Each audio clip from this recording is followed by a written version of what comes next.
Good evening. It is June the 4th, and I'm joined by Bath Time, who should be on that side. There you go. How you doing, Bath Time? Yeah, I'm very well, Mr. B. I've had a lovely day, and I hope everyone else here has had a nice day as well. Summer's arrived.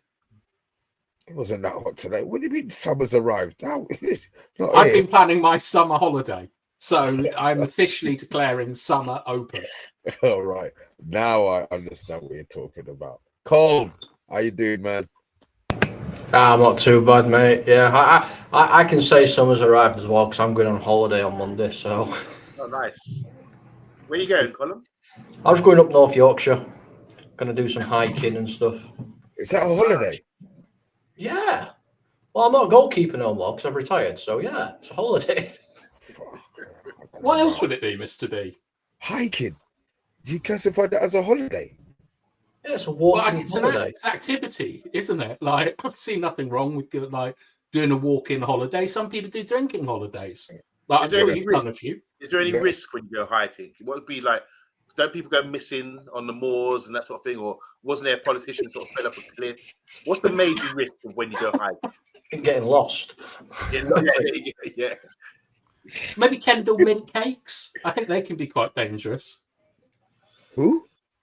There's a type of cake that you eat when you go walking, and it's like really calorific. It's got loads of calories in it, and if you eat it at the wrong time, you can go to sleep and die.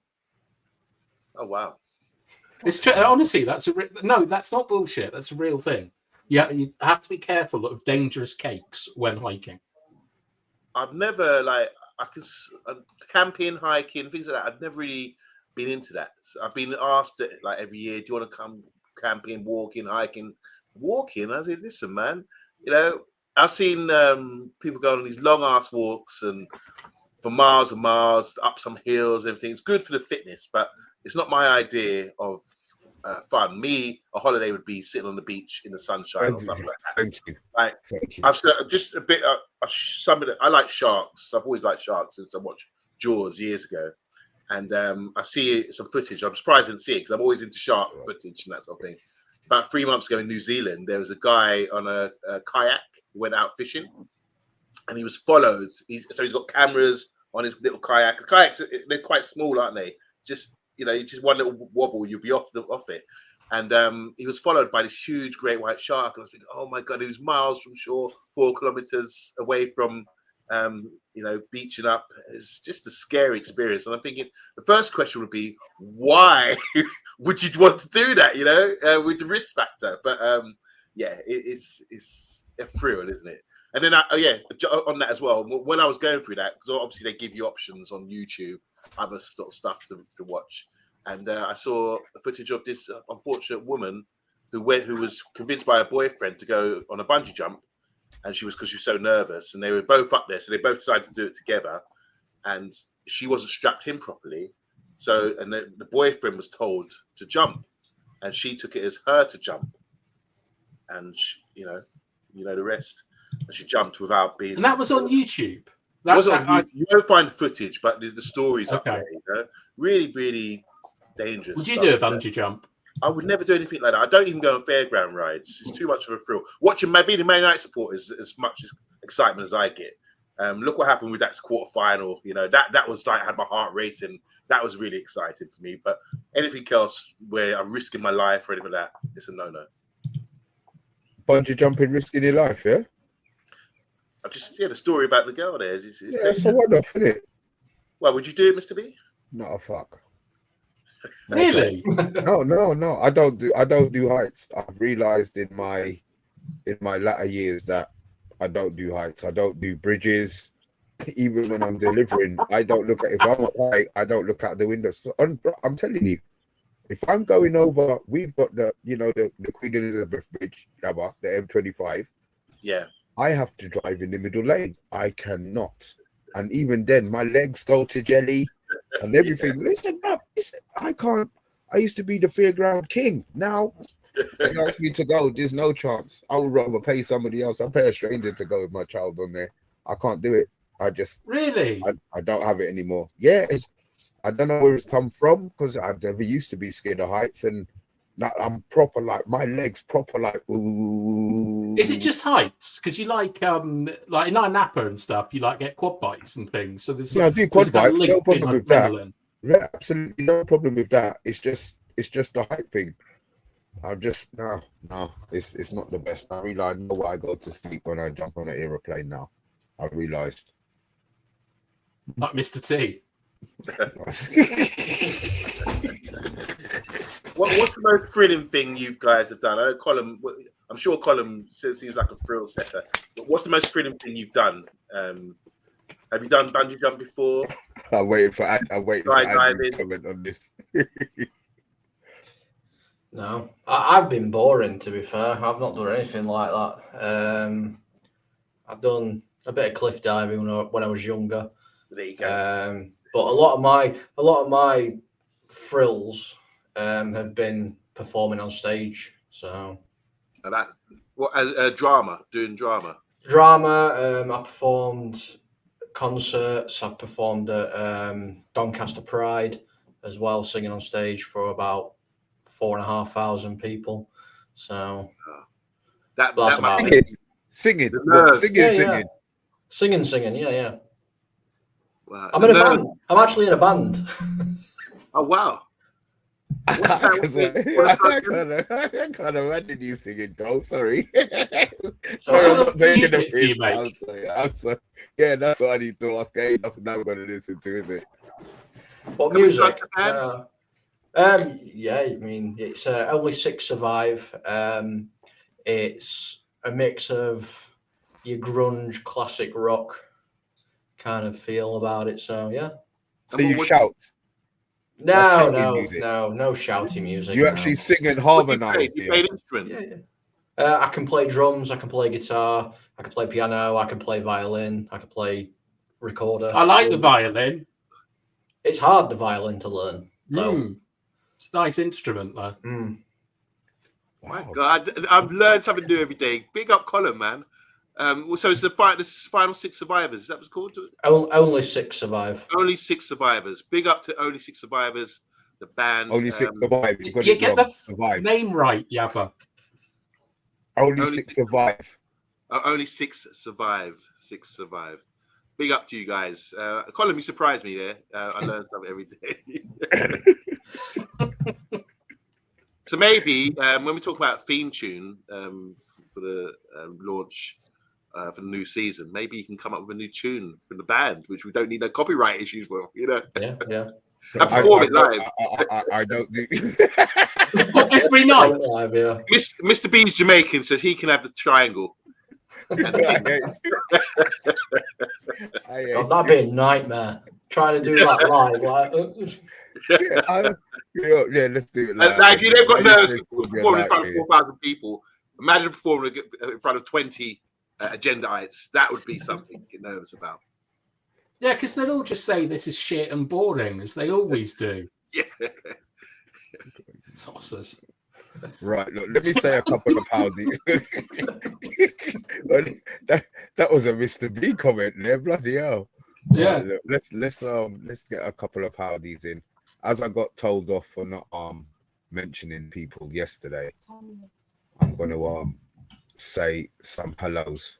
So I'm going to say hi to Stephanie. Hi, Steph. To Andrew. I'm not going to go through your messages until we start talking about what we need to be talking about, to be fair. King Dino, we see ya. Stuart, I got your message. I will message you back. Rebel in the house. Chat Sport in the house.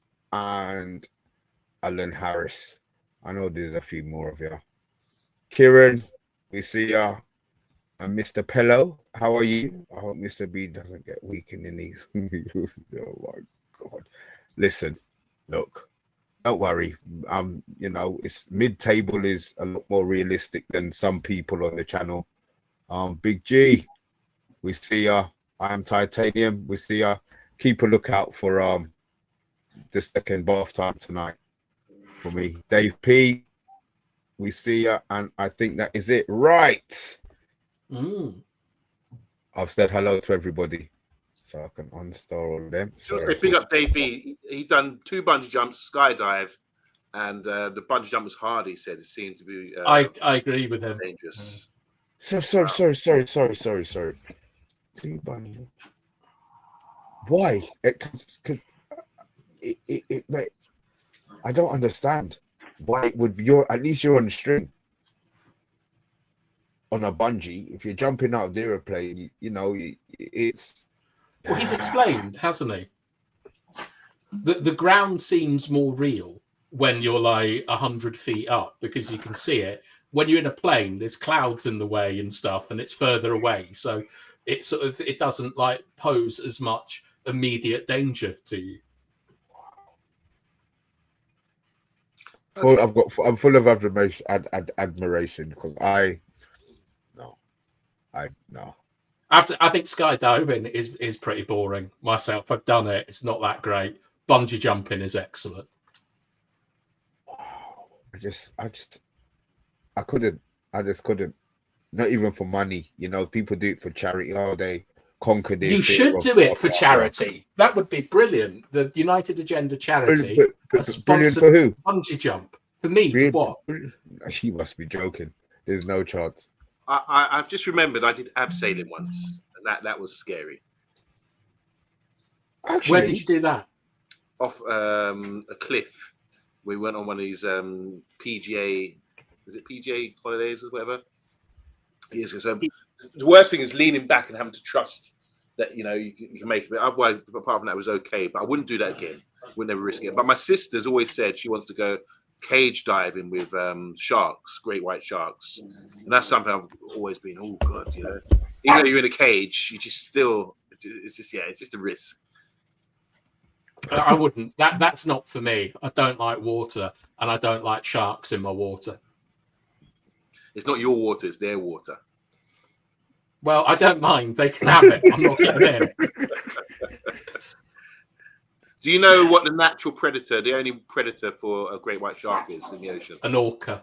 Yes, they're amazing, aren't they? They're incredible. Like they have like it's really weird because they teach their pods how to hunt. So all different types of orcas have all different types of hunting strategies, and it's passed down from orca to orca, which is technically culture. So it's like they're nasty little buggers, aren't they? They flip them upside down. So they go into a coma and then they eat their livers. That's right, yeah. You've been watching a lot of documentaries, it's true. Colin, you're not as well. You've been watching David Attenborough. Yeah, it's true. Yeah. It's amazing how they hunt their strategies.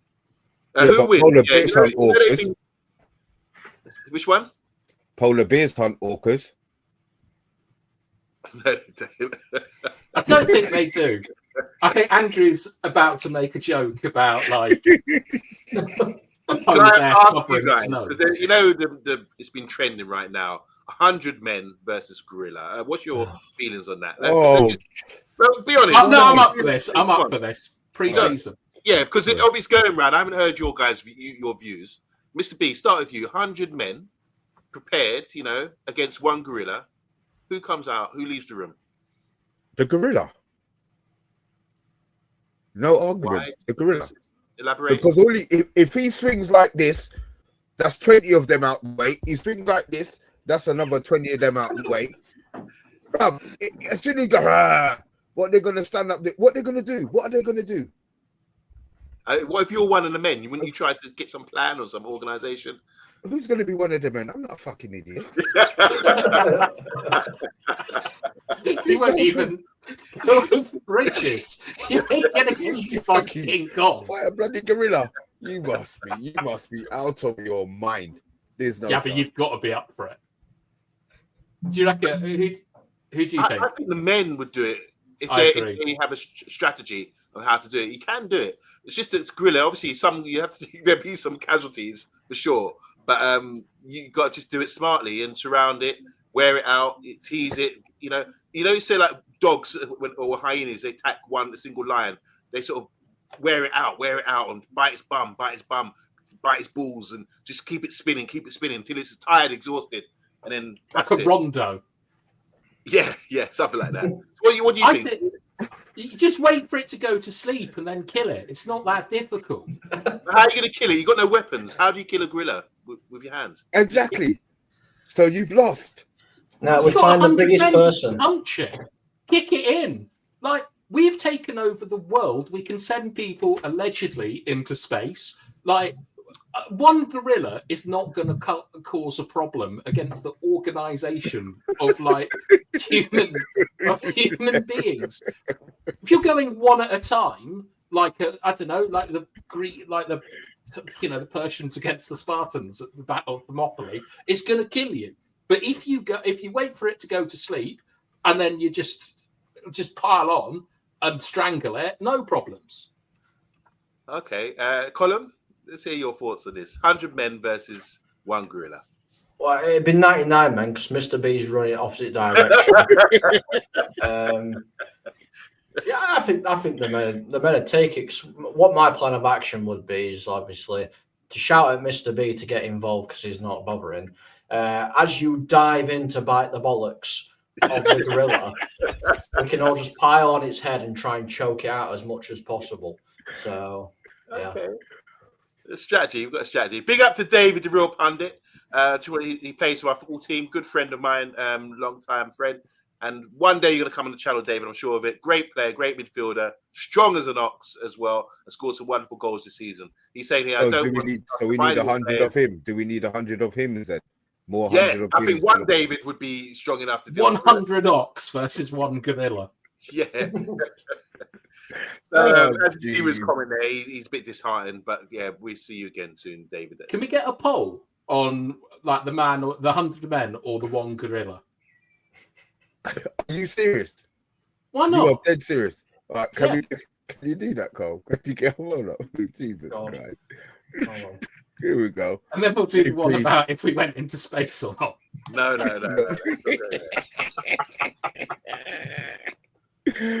All right, guys. Look, obviously you can tell that we had very limited content today. No, we're lying. Something's just broken.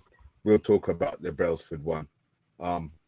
He's been relegated back to Ineos due to reconstruction. I have no idea what is going on. Best in class. All of these so-called best in class people seem to be leaving the club. I'm beginning to think that I thought for a little while that Ratcliffe maybe didn't know what he's doing. I think Vival has come in and he's the one who the club are relying on to get a lot of things done now. Brailsford is gone. What are your thoughts, Bath time? I don't think it's a particularly big deal. Like, Ratcliffe 2 years ago assembled a team to do the takeover. Like, he got Blanc in, he got Brailsford in, and all these different things. And then during the sort of opening of the books and then that 100-day review, Brailsford went to the club looking for ways to improve performance, trying to sort of understand what the problems were and how to solve them. And now that sort of job has come to an end and his services are no longer required. I mean, it's just very simple. Part of a takeover is that you have a team that come in, take it over, establish the problems, and then you hire based on those problems. So I don't think it's much of a muchness. It's just he's quite high profile. But I would think that this is the plan. I do think that Ratcliffe has a plan. It's just that their real issue, as I would say, is signing my mate Dave, and I'm very pleased he's gone. Yeah, but so Brailsford has gone. What was his job title again? I don't know. Minister without portfolio. Sit there and do nothing. Is he head of sports performance or something like that? I don't know. I thought that were his Ineos title.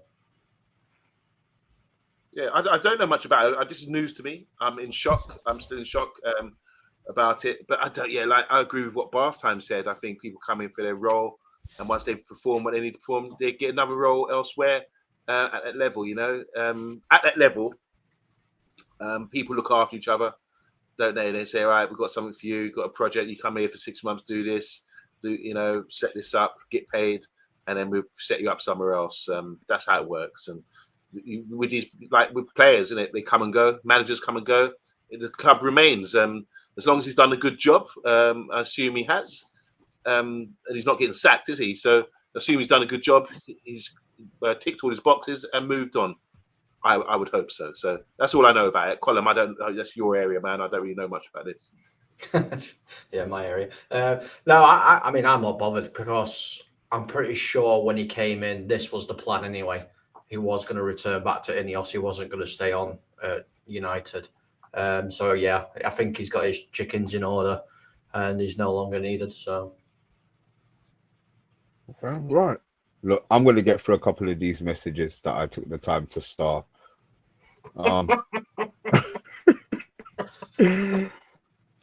Right. So the first one is from Big G. Oh, yeah, there we go. For Andrew Williams. Oh shit. Brailsford was only there to conduct a review of the club. Big G saying he's gone back to minted in cycling shorts. Aces is saying Paul Mitchell will be brought in by Ratcliffe. Is he unemployed? Is Mitchell unemployed? He's going to Newcastle, I think. Is he at Newcastle already? I thought I heard he's going to Newcastle because they haven't got the staff. But... Okay, Stephanie is saying Brailsford couldn't use drugs on our players. It's not drugs. It's inhaler gas. King Dino. Oh shit. Sorry. Ratcliffe. Oh god. Is a clown. He's no better than the Glazers that run in the club. Andrew is letting us know what his job title was. Director of Football Operations. Finn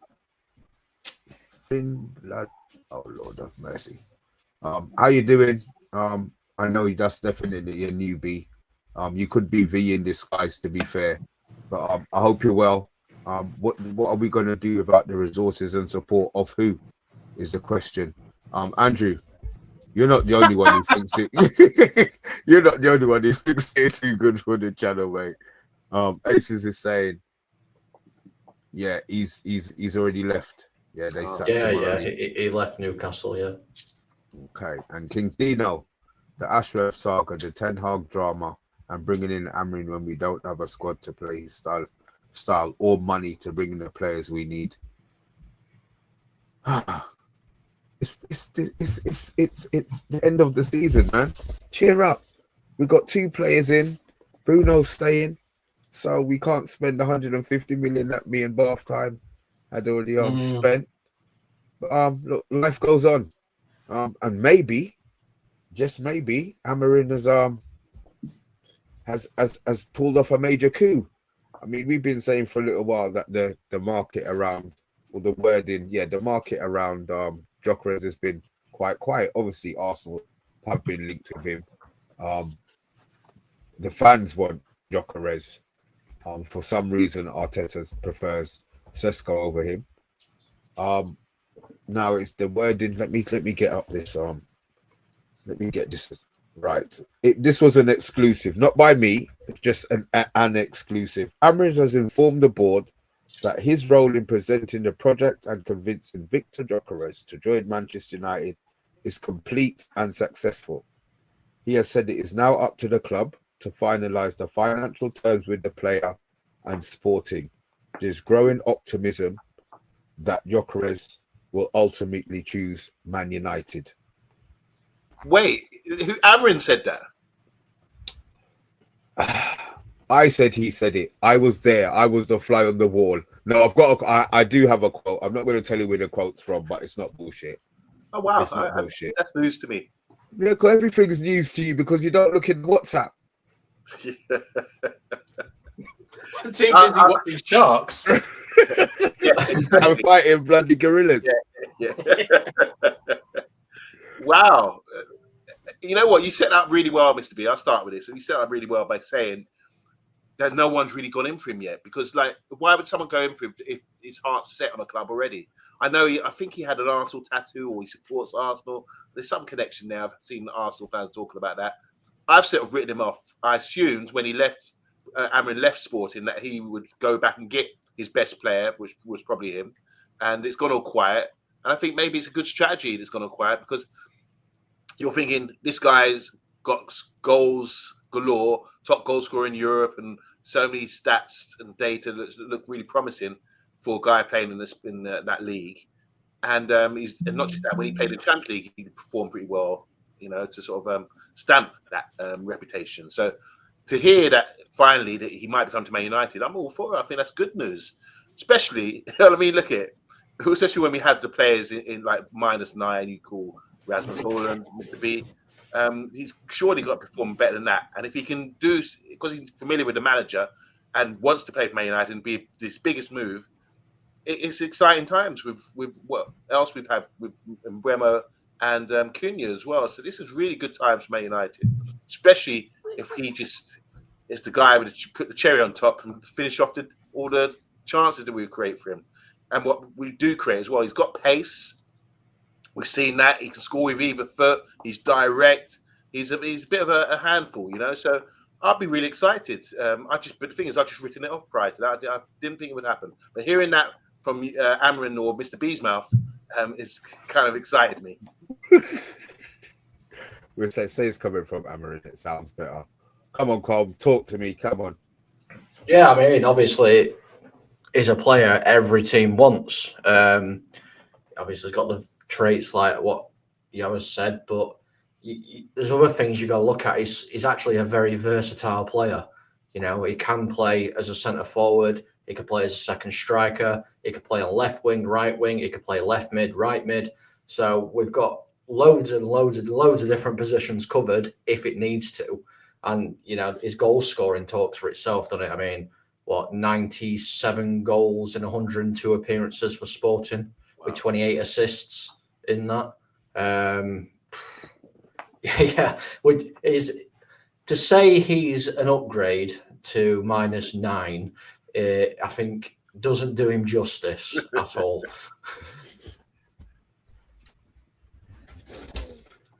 Come on, bath time. Come on.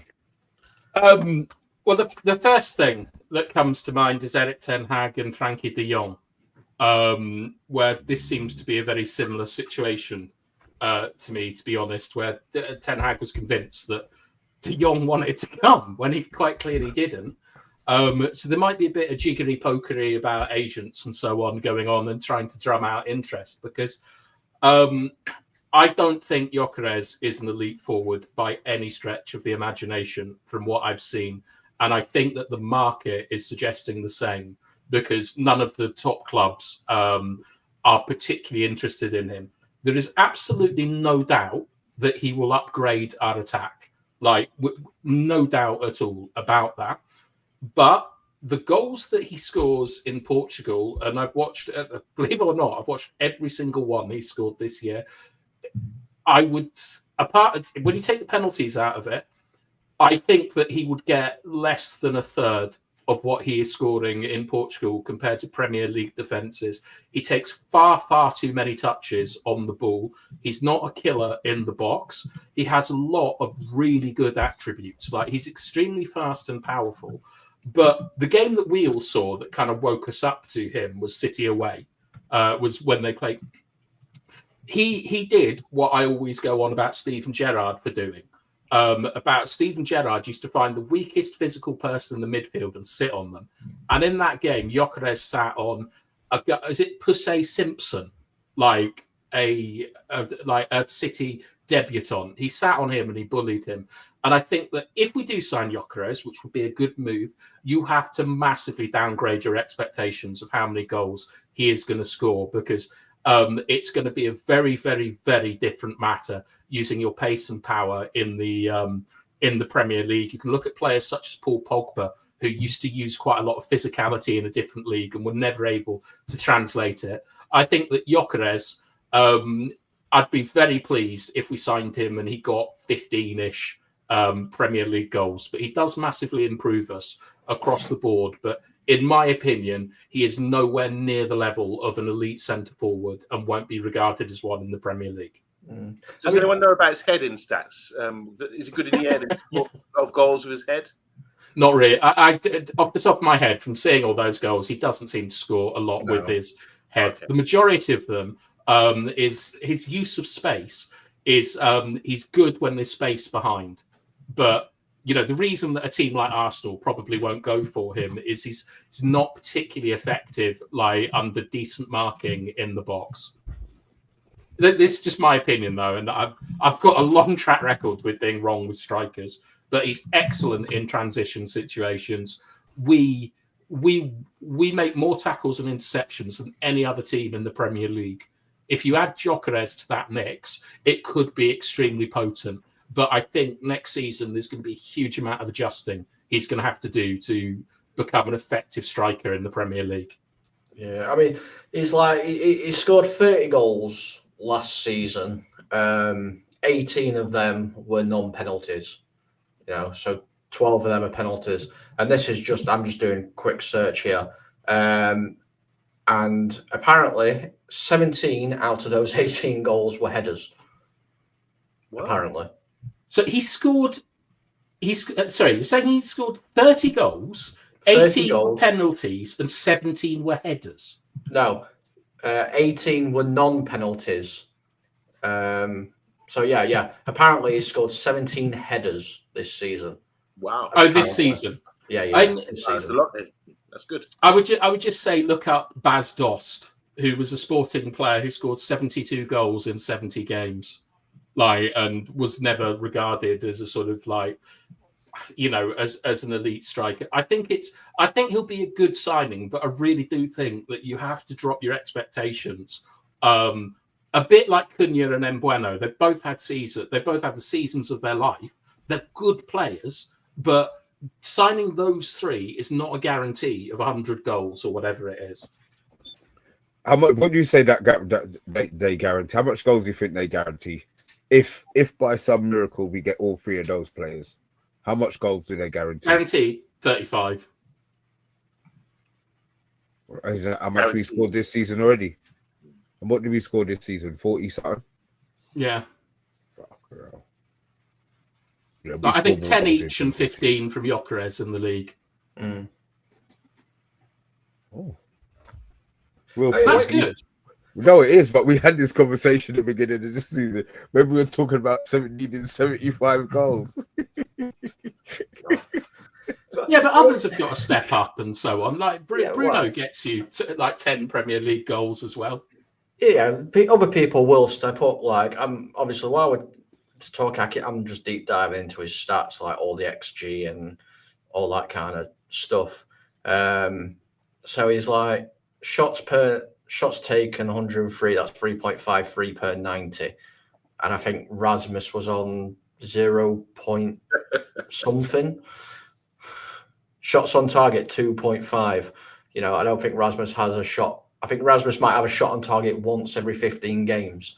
So yeah, it's a massive improvement. But I think, like what Baftime's saying, I don't think we can expect to see the numbers that he's been putting up in Portugal, because this is going to be a lot harder of a challenge. I mean, look what he did at Coventry. That was a league below, and his goal record wasn't amazing, but he's developed a little bit. So if he comes in, we'll have to wait and see. Funny you say that, Colin, because I watched his goals for Coventry the other day, and he did score in a sort of small window. He scored a lot of goals, and he was, really mashing up for them. And like you say, similar goals to what he scores at Sporting. Uses his pace, left foot, right foot, put in the corners, and very direct. But whether he can transfer that from Portuguese league into Man United, it just remains to be seen. Do you think we'll play deeper, Yabba? Beg pardon? Do you think we'll play deeper with him? Set our defensive line deeper? Well, yeah, because he is running power and getting behind, that could be an option. But if we are playing deep, or we are sort of defending a corner or sitting back for a bit, that is the option. It will be a threat, won't it, for transitions with him playing, especially because he can make those runs. He's probably used to it now. He knows how to exploit his strengths, which is his running power, running to channels, and getting away from defenders and getting on a blind side and getting a yard. So it'd be really interesting to see how we do play. Iron Titanium saying the gorilla won the poll. Yeah, Yeah, but he wouldn't 61%. win against us. I think, yeah, but I think that like if we do sign like Gyokeres, we're gonna like to get the most out of him. We're gonna have to look at someone like De Zerbi's Brighton as the way to play, where we're gonna have to sort of manufacture transition-based like attacks. So that involves like pulling their midfield in, like committing as much of their forward line as possible, and then springing on them. I think that like we really need to get a competent midfielder next to Bruno now to allow that, because that instantly takes Ugarte out of the picture for me with the lack of ball playing. But it might open the door for Kobe Mainu. But yeah, I think it's a good signing in it, Gyokeres. It's not like it's going to be worse than Rasmus or Xerxes. How much though, do you guys? What are they saying? It's 65, his is buyout it? clause is 65 million euros. Yeah. His buyout, and that's set. It's not something that they have to argue about. It's just they'll probably have to pay that little touch extra again. Sorry, so that they don't have to pay. They don't have to pay all at once. So it might cost a little bit more, but man, if it's up, the manager's done his job now. You know that is really going to piss him off if he's done all of that and they can't get the deal over the line. I mean, they must know how much he wants to earn. So get the job done. Do you think Amorim might have gone rogue on this? Yeah, Oh, he did it himself. Yeah, of course, did it himself. Was he going to wait around for them idiots? They're hopeless at most things. All right, to be fair, they look like they're moving quickly, but he's just moved quicker. Everything's set up now. We'll have to see. Chain of command's very important. No, it is, but also a helping hand is also important as well. He's bypassed the agent. He's bypassed whoever they are, and he's directly said to them now. Yeah, he's ready to come. Get it done. I rate it, to be honest. If he is basically forcing them to buy a £65 million striker, I think that's a good move on his part. But if things don't work out very quickly for Amorim, and he has gone off track, as it were, he is like laying the seeds of his own downfall, to use a confused metaphor. I have no idea what you just meant. I have no idea what I want to say big up to Saturn in the chat, because he's put a comment there saying this is, I didn't know, 35 from the front three and a 30 from the combination of Bruno, Ahmad, Xerxes, Mount and Mainu, and 5 from the rest of the defenders. That's in total, that's only 70 goals, which is just the least we can reach with all of them having an average season. So we always talk about this because we did this last season when Xerxes came in. That was wrong.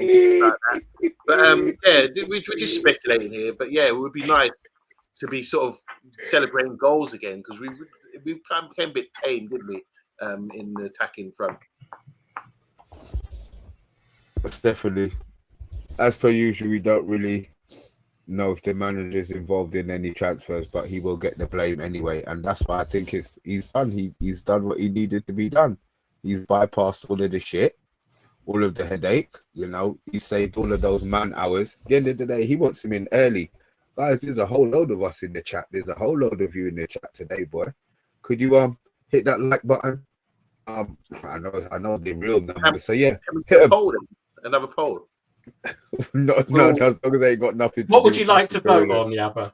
Well, do you think, because obviously he's been away since he was at Coventry and Brighton, he's gone away playing in the Portuguese league. If we did sign, what's his name? The Swedish boy? Gyokeres. If we did sign him, would he be a success? Well, let's define success. Like, will Gyokeres score more than 25 goals for Manchester United next season? What is this? This ain't just Premier League goals. Are we talking goals in all competition? 25 is a big 25 in all. Yeah, 25 in all is a good amount. Okay. That's prolific. Okay. Well, no, not if we get to the final of the Coca-Cola Cup or the final of the FA Cup. It's not really prolific because it's 1 in 2. Load of games, isn't it? True. No, it's what you play about 50 games with the league and the cup. About a 50 game season. That's 1 in 2. And Do you think I he's think got that's that prolific. ruthless We don't play mindset? 50 games this season, but He's a man about goals. He wants goals, goals, goals. Do you think he's got that sort of real striker's mindset where he just wants to bang goals all the time? And Ruben Nistelrooy had it. Andy Cole's ruthless like that. Has he got that about him where he's like, yeah, I'm so Takes too many touches to set up his shots to have that about him. okay. He's quite similar to Rashford in that sense. You know, Rashford he tries to commit a defender's leg and then push it and hit it and things. Like where there's a sort of Bale or Ronaldo just made the angle and shot. Gyokeres is more like that, where he's trying to like make it all perfect for himself rather than like a real bagsman who will just put his nut on the end of something to get it in. Well, considering for me, like all strikers should have a variety of finishes, and I think the sign of a good striker is when you can dink the keeper 1-on-1. If I see that in your repertoire, I say yeah. Really? Yeah, I like that. I like to with striker 1-on-1, slot it through his legs, slot it left or right, score volleys, score headers. If you're running in on goal and you can sort of do that little dink over the keeper, that to me is a sign of good variety of finishing.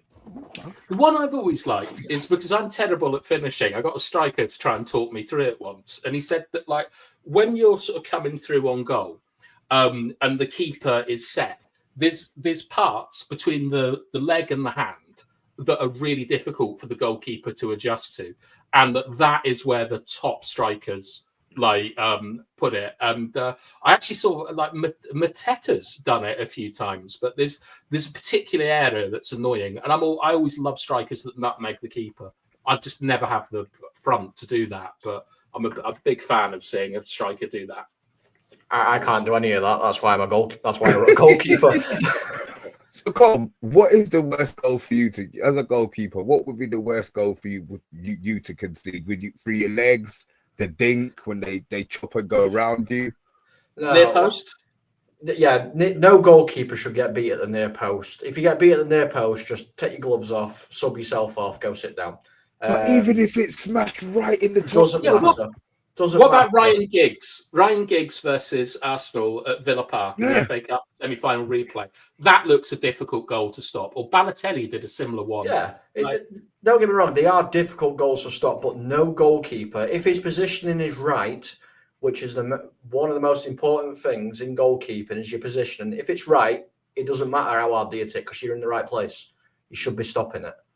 The hardest shots to save is when they're hit it low and it's right at the side of you, down low. Yeah. And you're having to fold in on yourself to try and get to it because you can't move your leg out quick enough because it might deflect and still go in. So you got to try and get a hand to it.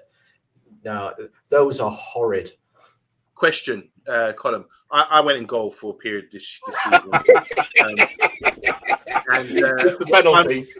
I actually saved 3 penalties, which is amazing, really amazing. But yeah, my question to you is what I found really difficult because I'm sure there's a technique to it, and I did look it up. Goal kicks, getting the ball to go over the halfway line with a goal kick. That's something I found really difficult. I looked at techniques. I've seen some things people are doing, and maybe I need to practice it more. But I really struggle to kick the ball far consistently. How far can you kick the ball, and any techniques for me? So the furthest I have managed to kick the ball, I mean, the team I played for, it were a play out from the back, so it was very rare I lofted it long. But I can get it comfortably over the halfway line. Good. I've heard playing on my ear. Hold on. I had McDonald's. Is that like for a goal? Is that for a goal kick, Colm, or is that in open play? Like if you get from a goal kick, I can get it over the halfway line. Yeah. And it took me a while to get the technique right as well. And basically, all I've ever learned to do is when you're making contact with the ball, make sure you've got under it properly and you're leaning back because that gives you the lift that it's needed. That's why I've stopped playing as a striker. Yeah. So just pretend that you're a striker again. You should be fine. But you can do it many ways. You can do it with your laces. You can do it the harder way, which it's for more accuracy. Like if I'm booting a ball long, I'm not bothered. I'm just getting it away. You know, I'm trying to find somebody tall in the midfield, but a lot of goalkeepers I've seen, which is one of the reasons why I've stepped down and retired, because one of the lads that came up is insanely good, and I'm getting old and it takes me about 16 weeks to recover. He can actually get it further than I can with the side of his foot, and I just can't figure out how he's doing it. It's got to be technique. It's like with throw-ins, isn't it? You expect the biggest guy to be able to throw the ball furthest, but Yeah. I've seen some guy. We had a guy a couple of years ago. Can't remember his name now, but a young kid. He was throwing the ball like inch right into the penalty spot. You know, I'd love that. Did you utilize that in your games? Yeah, we did, of course. Yeah, you should literally amateur football. Everything should be pumped high and long into the box. It's the best thing ever. And I also think in the Premier League it should happen. I'd love us to get a really good long throw-in taker. You know, just going back to rewind a bit, Colin, we were discussing today in the group chat about what's the name for Atalanta, because we were talking about midfielders and talking about partner. Edison. Yeah. What do we know about Edison? And because everyone's talking about him, about his style of play, what he can contribute. Because Bath Time was saying earlier about having a partner for Bruno. We discussed this yesterday, but no one mentioned him. But it was interesting because you mentioned him or brought up in the WhatsApp group earlier about Edison, because there might be interest in him. But would he be the guy to sort of make us tick? I mean, the potential for it's there, 100%. I mean, I know you guys have kind of given up on him, but I'm still in Camp Ugarte at the moment. I think he can deliver something. Okay, he's not shown it at the minute, but I think he can. But I think Edison would be an upgrade, 100%. He's a lot calmer on the ball. I'm just trying to find some of his actual stats out because can I say something? I'm not really fond of us buying no more players from the Italian league. I'll be honest, man. They look great over there, and then they come over and they're a bag of shit. I mean, Xerxes, all right, we've got a chance. We already know about -9. Mkhitaryan is still, playing well over. How old is Mkhitaryan? 42? How long ago did we sell him? I thought he had retired. So I'm not. I really don't want. And the thing is, it's not just. It seemed like a club buy because they were interested in him when his name was floating around when Ten Hag. Yeah. When Ten Hag. So I'm not sure. If we look, any midfielder you're going to support and hope that he's good. I mean, I supported it and Agate and hope that he was great. Until you start seeing them in real life playing, and you see the errors that they're making. I don't know, man. I don't know. There must be somebody else out there. If the deal can be done, I'm not going to sit here and moan. We need midfielders, but the Italian league, man, I just don't think their players are good enough. Defenders, maybe, just about. But everything else, nah. Look at Chiesa. Chiesa, he came over. He's gone to Liverpool. He's done nothing. He can't even get a game. Yeah, he's had a setback of injury recently, hasn't he? He's struggled. Yeah, he has. I think the thing about the Italian league and Edison and all these sort of things is that Atalanta performed reasonably well in Europe, like in the Champions League, which is always a good mark of a player. But I watched Napoli play Atalanta twice, like this season, and I looked at Edison, and I think that his big problem will be a little bit like Caicedo's at Chelsea, where I don't think that he's particularly effective over large distances. Like Italian football is built on the sort of Catenaccio +1 principle, where they always have an overload in defence and midfield. In the Premier League, we certainly in a two-man midfield, we're going to go more man for man. I don't think that Edison will be able to live with some of the midfields in the Premier League just physically.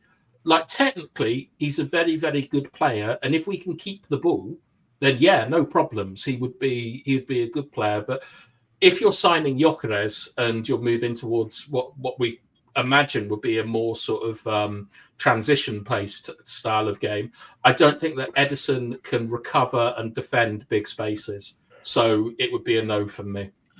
Yeah, I mean, I caught obviously the show that you did last night. I think you said it might have been a dream. I don't know actually.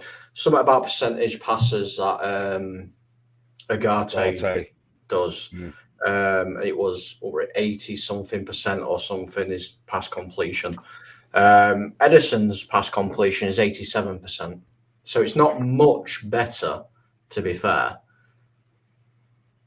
Yeah. So you're a fan of Agate? Yeah, I am. I like Agate. I think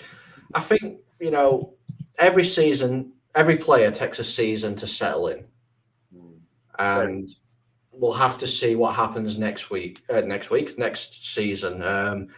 If he's still not putting up the numbers next season, then yes, we're probably going to have to look at an alternate option. But yeah, I think we've got to give him time. Yeah. Do you not think his card is already a little bit marked, having been dropped for the final? And is he not? Is he our most sub player? Yeah, he seems to get taken off quite a lot. Yeah, he does. He does. I don't know whether or not he's had like issues with fitness this season, because when he first came to us, obviously he played a couple of times, and he looked fine. But towards the back end of the season, it looked like he was blowing like very early into the game. So whether or not it's something to do with his fitness, or it's just he wasn't used to the pace of the Premier League, because it's a lot faster than it looks on TV, and it's a lot faster than the Serie A or La Liga or Bundesliga. It's back and forth. And I think it completely took him by surprise. So I wouldn't be surprised if he's seriously putting in the cardio work for the new season. I'd be more impressed if he learned how to tackle properly, to be honest, and not give away so many free kicks. I think I quite like Agate as a character. He seems committed and stuff like that, but he's shown a little bit more courage on the ball in the tail end of the season. But his defensive technique, his ability to defend space, he is absolutely dreadful, like at corners. And if you look at Cucurella's goal that he scored against Chelsea, I mean, Agate does some of the worst midfield play I've ever seen. Yeah. I would be very, very surprised if Amorim hasn't looked at him and seen him as one of the players most likely to cost him his job. Well, Dave P has made a good point there. Fourth from bottom there, Mr. B. Dave P's comment. So he's saying here, having a better quality front three might keep the opposition midfield far more occupied, meaning our players like Agate don't need to try to cover every blade of grass. So, that could be a poll, isn't it? There's a bit of difference with opinion with Agate.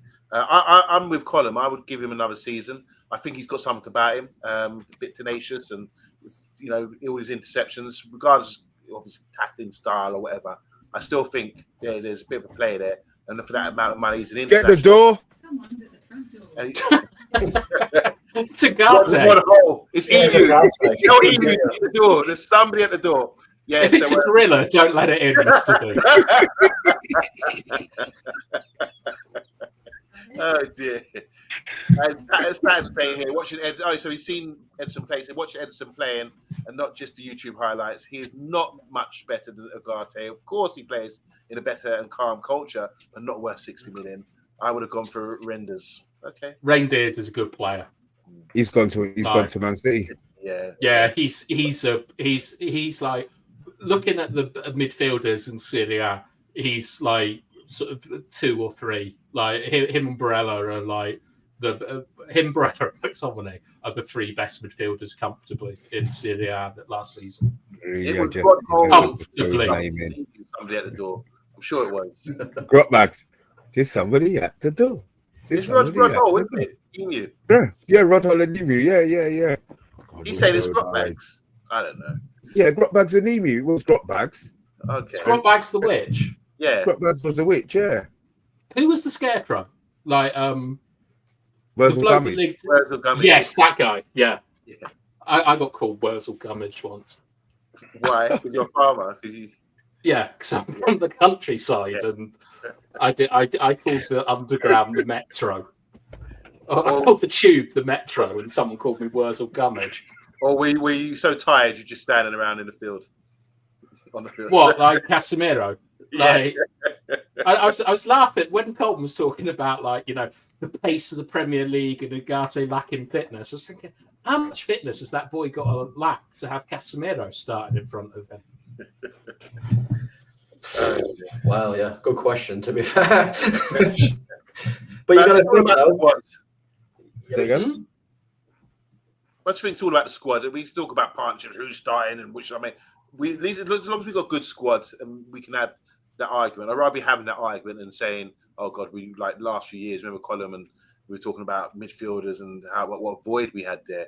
I mean, where we work, voids are terrible. We always have to fill our voids. The same applies with the Man United situation. We had to fill the void in midfield, and I think we've done a better job with that issue we've had for people running through us for the last few seasons. So maybe it's Ugarte, maybe it's the manager's tactics, but we kind of sort of secured that area. Oh, look. I wouldn't say we secured that area, Yabo. We got Bruno. Better. We secured it better. I'm not saying Yeah. secured, but we've done better than we had done in the past. That's what I'm saying. We definitely, I mean, it's really exciting, like Gyokeres and Emi Martinez and that, but we really do need to prioritise like a partner for Bruno now. Like, if that's what we've got Bruno as the 6, and Bueno and Mbappe, Cunha as the 10s.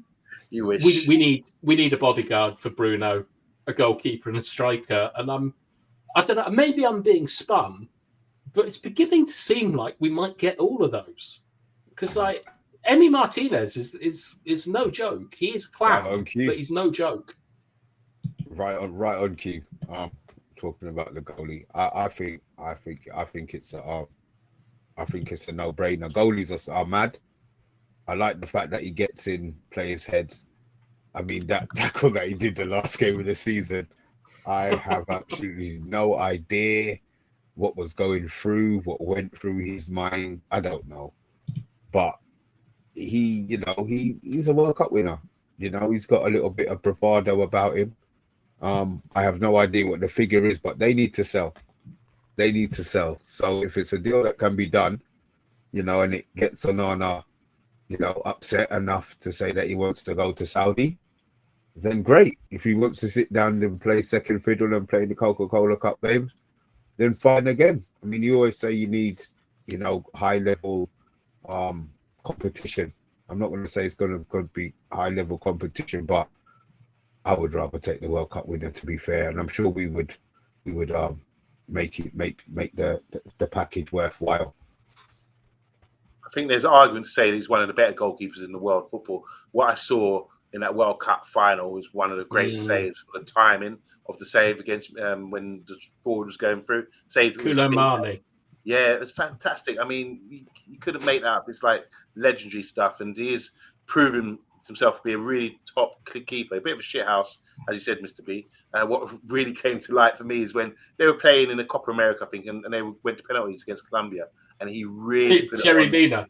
Yeah, he really put on their players when they're stepping up for the penalty, and I thought I love that about him. Ex-Arsenal, isn't he? And he couldn't get into the Arsenal side, decided to go to Villa, and he's really proven himself. So fair play to him. I think he's 32, 33, but there's no issue with that age when you're a goalkeeper. Yeah, if we can get him, I think he'll be better suited for us than ONANA. But in Argentina, he is regarded as their third greatest player ever. Isn't that mental? I'm surprised. Really? Fair play. Yep. Because of like how important he's been to them in the World Cup, in the Copa Americas. Like there's a sort of sliding doors moment that Yabo was referring to, is that I think Ramsdale got injured during COVID and Martinez came in to take his place, and he would have been sold, a bit like Gareth Bale. He would have dropped down a couple of leagues or something. And then he went off to, I can't remember where he went off to, but it basically coincided with the rise of Argentina winning trophies on penalties at international level. Like I think he's won them 4 penalty finals four finals from penalty shootouts. And he's great. He's a great goalkeeper. You worry a little bit about his personality in some ways, like because he is a complete shithouse. But when you're thinking about what a grave Old Trafford is for goalkeepers, you do get the idea that his mentality might be one that gets him up with a Van der Sar and a Schmeichel. Yeah, agreed, because he's nuts.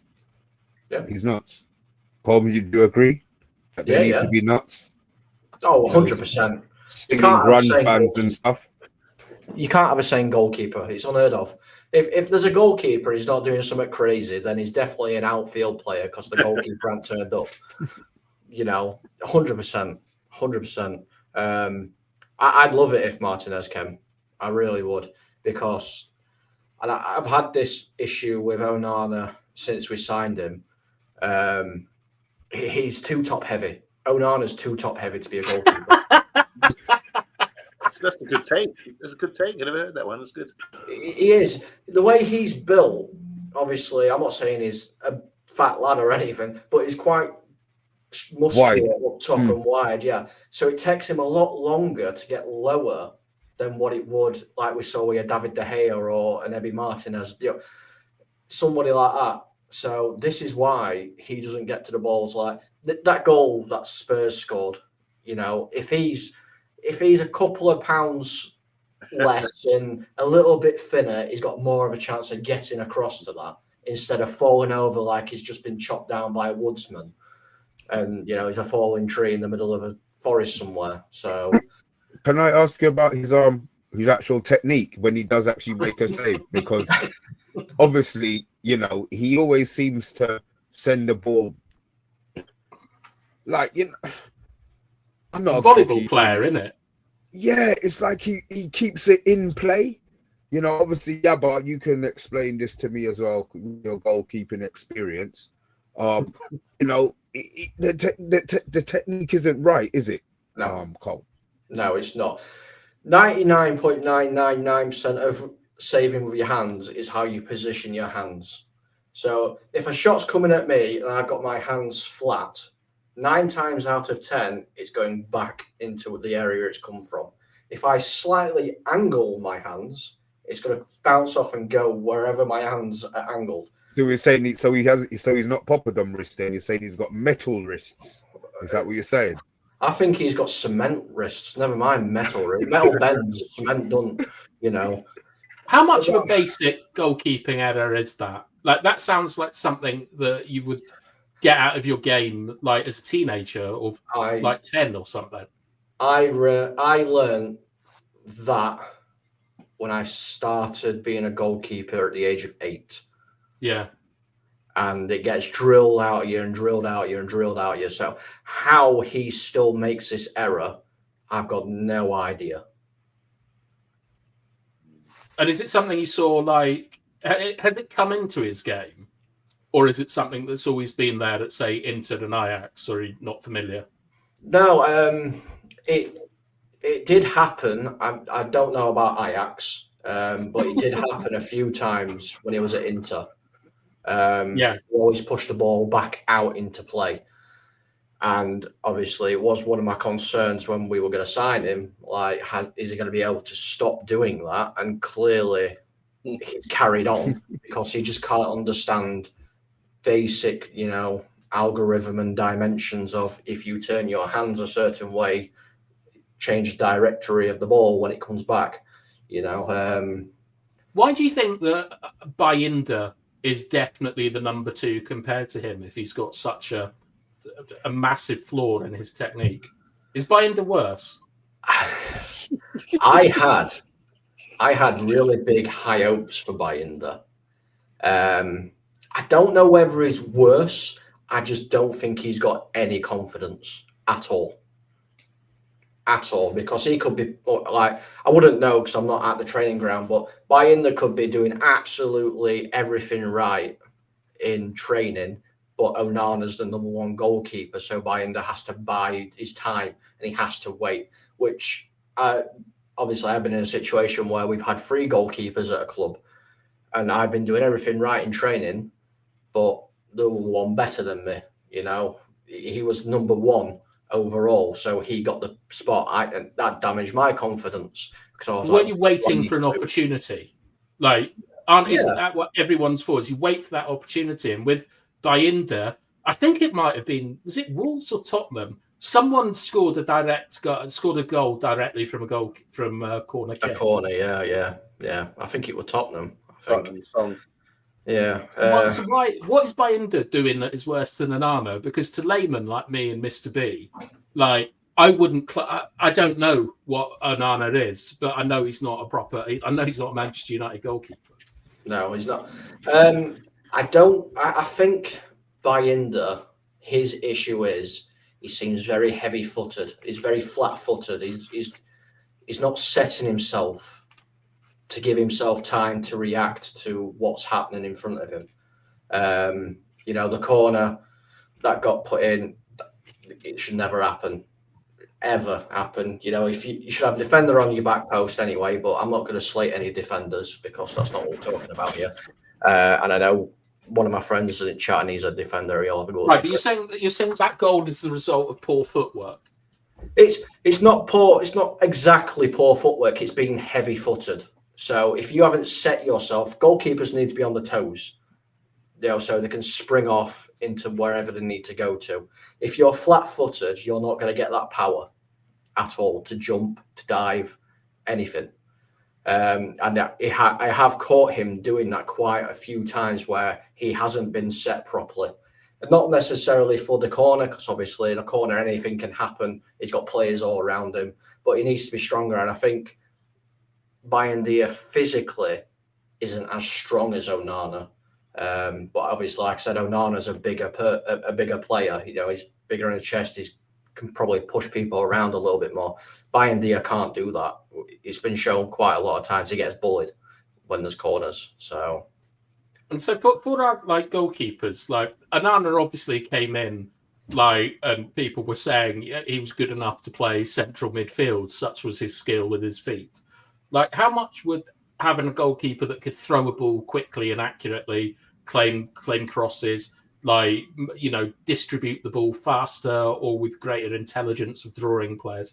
Like, how much do you think, in your experience as a goalkeeper, that will improve Manchester United sort of like attacking wise? I think it'll help massively if we've got a goalkeeper that's confident and adequate at actually stopping shots going into the back of the net, and then he has on top of that the distribution, maybe not with his feet, but maybe he can, you know, throw the ball 25, 30 yards and is accurate. You know, that cuts out a big portion of the actual attack then, because he's done some of the work for him. I would take a goalkeeper that can save a shot and throw a ball to somebody than somebody who can possibly play in midfield but is terrible at shot stopping. Martinez, so you're saying he has to leave Aston Villa because they've got money issues? They have to sell players. Is that what it's about? Yeah, because it's really unfortunate. They've done really well. They've built a nice little team there, haven't they? And competed well in the Champions League as well. But I think the goalkeeper was one of the big contributors towards that. He was really good for them. So unless they got a good replacement, it's going to be a loss for them and our game. You could argue, Yabba, that he was one of the biggest detriments to them going for Champions League qualification because of his sending off at Old Trafford. He was very poor in the FA Cup semi-final as well. He should have saved those goals for me. I think that his positives outweigh the couple of bad games and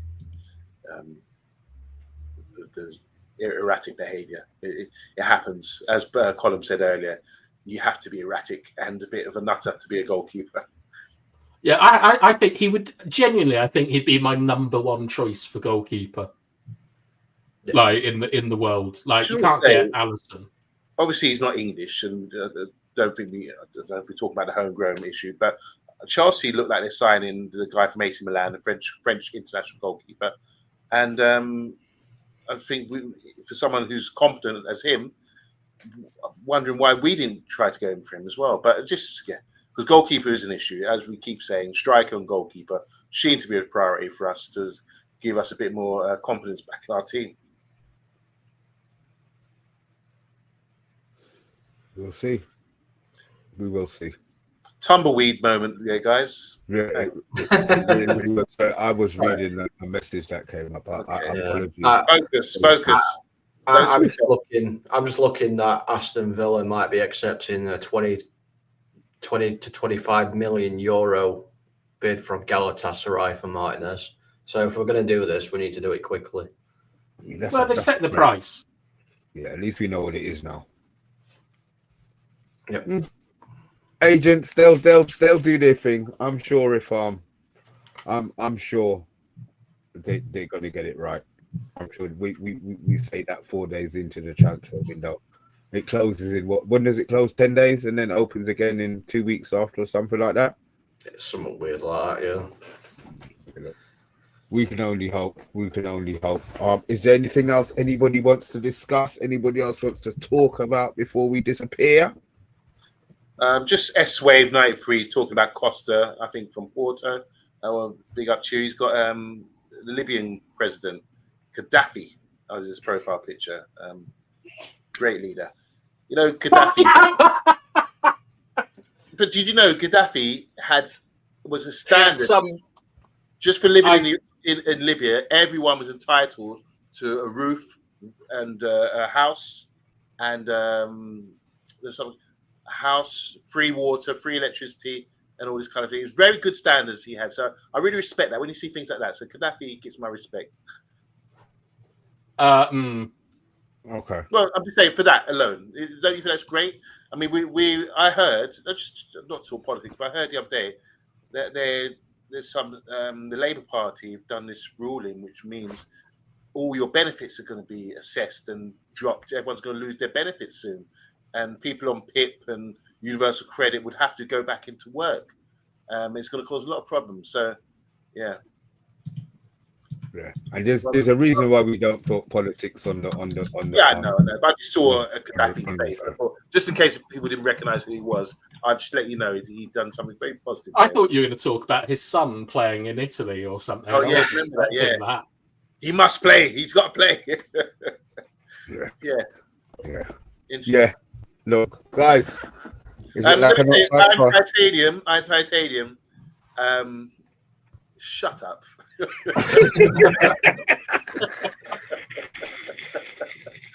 Hey, this is it makes you laugh at people. They love to chat. I'm telling you, I am titanium. There you go. See, you're not the only one who can tell people to shut up. Exactly. And get people banned. You get too familiar about shut up. That's the first time I've seen you react like that to it's because I clock things. I think people get familiar. They want to talk to people. And they always like I'm the joke or something like that. You shut up. I'm going to give you a bit of Mr. B. Shut your mouth. Shut up your face. No, I'm joking. Oh, look, guys. What a performance. Yeah, what can I say? We spoke about drumming, grunge bands. We've talked about bungee jumping, our fears, ONANA, gorillas, our biggest fear, gorillas, and 100 men who would all die fighting the gorilla, which 61% of everybody else did agree with. So look, we will be back tomorrow. I'm away for a few days. I'm on a well-earned break. I will be back on Monday. We will have Yaba and Colin controlling bits and pieces. After you're away as well for a bit after tomorrow, no? I am. I will be on with Dora tomorrow, and then I'll be off basically for 2 months. But I'll pop in. I'll try and do a show a week or something. But it's time to enjoy summer, boys.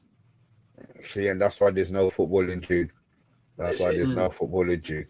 He's leaving because, Love Island's about to start. Let's be real. Yes, they know that. That is correct.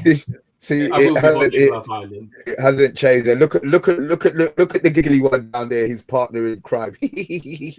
Love Island. I had to wait until like 11 o'clock and then watch it then. Oh, what a shame. Good. Do you watch it with your flatmate still, Yabba? No, she doesn't watch it with me. I just watch it on my own. Yeah, she thinks it's shit as well. Yeah. Well, no, you know what? I watch it up to a certain point. I never watched at the end when they win that week when they're winning because it's just dead. I like Yeah. the up until Casa and Moore is Casa our and Moore. Champions League. Yeah, that's like the peak, and then Yeah. the reaction to that, and a few weeks after that, and then it's all Movie night, I think, is my favourite one. Yeah, that's brilliant. That's brilliant. Let me just say, Yeah. talking about movie night, I came home early from work today, and I watched a movie. I watched Thunder. What's it called? Marvel thing. Thunder. It's like the new Avengers. The Thunder. Yeah, Thunderbolts. Thunderbolt. Yeah, Thunderbolt. Really good. Really good. I enjoyed Was it. it good? Yeah, I enjoyed it. Let's put it that way. I watched Pirates of the Caribbean the other day. It's a wicked I've film. never seen that. You should watch it, Yabba. It's fun. Okay. All right. I'll put that to my list of must watch. I'll come back and we can do a film review on Pirates of the Caribbean in a couple of weeks. Yeah, you lot do that when I'm not on stream, please. Yeah. But where are Thank you very going, Mr. D? I'm going to my favourite country. I'm going to Amsterdam for a few days. Oh wow. Biking holiday? Yeah, I'll be climbing up those mountains, mate. I tell you, I'll be right on top of them. Not those purple hills like D12. Roxanne. You know, Why Anyway, Roxanne? Yeah, it's not So, Roxanne. you don't have to put on the red light. Oh, Oh, I no, see. will- Right. Oh, I like that. Ooh, very, very good. I'm sure Very Mr. East good. go there sightseeing. Yeah. Yeah, I will. I might pass. There's a lot of things I will be passing through. To be fair, like, it probably won't be the red light district. But look, guys, it's a lack a notch. It's lack a notch time. It's lack a notch from me. It's a lack a notch from me. Lack a notch from me. And a lack of notch from me and Demas.